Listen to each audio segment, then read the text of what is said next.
We sat here last week and I was delighted to go home to my electorate for a number of events. And one of them is a particularly important event in the Menzies calendar and for the Greek community in our electorate. The Greek Orthodox parish of St Haralambos, Doncaster and Templestowe is in my electorate, and it is a focal point for the Greek community.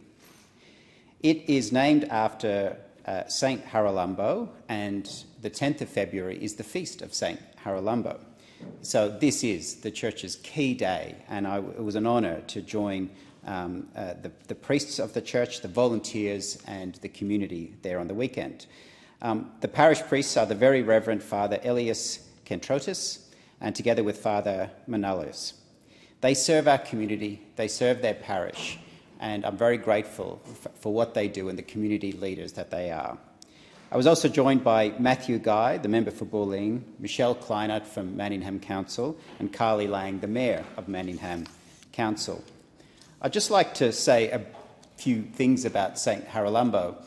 We often acknowledge these saints' days, but don't actually look into who they are and what they did. St Haralambos was a priest in the city of Magnesia in Asia Minor, and he was killed about 198 AD.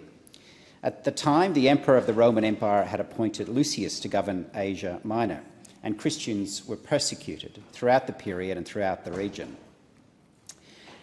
When Lucius discovered that St Haralambos, well, he wasn't a saint at the time, had openly taught the Christian religion, he sought to have him punished, tortured and killed. He commanded that Haralambos was to be sacrificed to the gods unless he forsake Christ, which he didn't do. So he was tortured, and throughout that torture he refused to deny his beliefs. At one stage he was stripped of his clothing and his flesh was ripped with an iron claw. He withstood this torture with courage. He still didn't yield.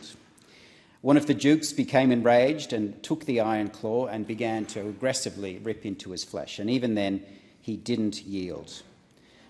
The accounts have that the duke who was conducting this torture had a distortion to his face and then begged for St Haralambos to pray for him, which he did, and he forgave those who were torturing him.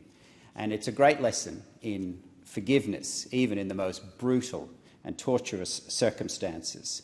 So I acknowledge the feast of St Haralambos. I thank everyone who put that beautiful festival on, the most amazing food, and it's a festival I was really proud to be a part of. Thank you.